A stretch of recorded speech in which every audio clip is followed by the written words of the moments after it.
Yo, what's good? It's your boy Adamo, and I'm back once again to hit you guys up with some knowledge. This time it's about finding a house that you'd like to move into. Now there's a good few things that you actually have to think about when moving into a new house, so hopefully I'll be able to give you guys a hand with some of the info and little tips that you might need. House hunting! And are you ready to rent? Choosing somewhere to live is a pretty gosh dang big decision, and it's kind of important because, you know, you have to live there. From the start of the academic year, some landlord agents and student housing providers will run campaigns to try and get you to sign to a contract early, even stating that if you don't get in quickly, you won't have a place to live next year. Do not worry, my friends! This isn't actually true, as there's loads of places available towards the end of the year. You really don't need to rush into things, so take a step back, grab a cup of your favorite hot beverage, and relax. Only sign into a contract if you're sure you're getting the best deal. There's nothing in this mug. Right, so cool. You're not pressured to get a house just yet. That's good, because you've got to think about something kind of important now. Which lucky boys and girls are you gonna share a space with for the next year? Uni's an interesting time in that people and friendships change. So someone you might be good mates with at Christmas might be someone you don't really get along with at the end of the year.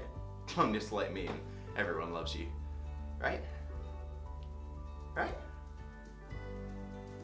Seriously though, waiting later to find people is advisable. However, if there are certain people that you really want to live with next year, there's no reason you can't all start looking for a house together. However, should you be struggling to find people to live with, you can go to this link here, which is an online notice board for finding flatmates. I would argue that the main things for finding new flatmates are what they want out of the living situation and if you can get on with them the majority of the time. You never truly know what someone's like until you start living with them and you find out that they freeze their bread.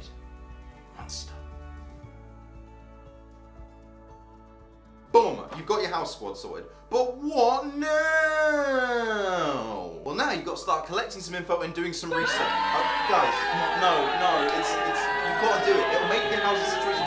But honestly, doing some research will really help you out in the long run when it comes to finding a house. There's quite a lot of things for you to consider when researching into a house, so there'll be some links in the description to help you out with it. But one tip I found generally quite helpful is to make a list of all the things that you want in the house and then rank them so you know what you primarily want most. Make sure you know if the house you're looking at is inclusive of bills, because whilst it can be cheaper if you don't use the utilities as much, it can also be a lot more expensive and it's a bit of a hassle to have to budget for all of that. Yeah, Lazy Squad unite.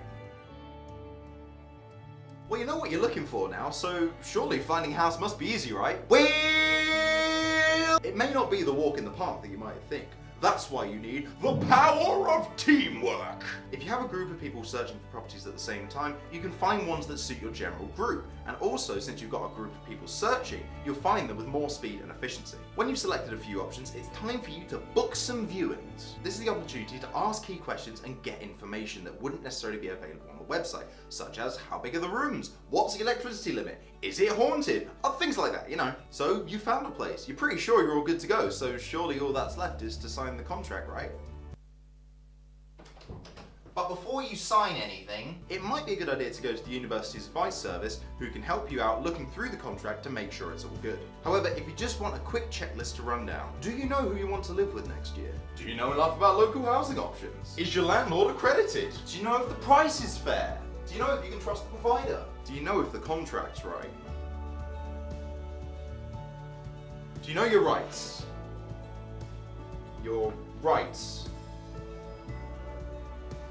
Rights. Well, that's it from your resident Blackboard guy. But hopefully this video has given you some good info and advice on what to do when looking for a house. But the biggest bit of advice that I can give you is don't rush things. Take your time with it. You really don't need to speed along doing all this, and you'll probably be better off if you just take it slow and relax. There'll be some links in the description with more helpful info and advice should you want to look at that. But thank you very much for watching this video, and catch you later.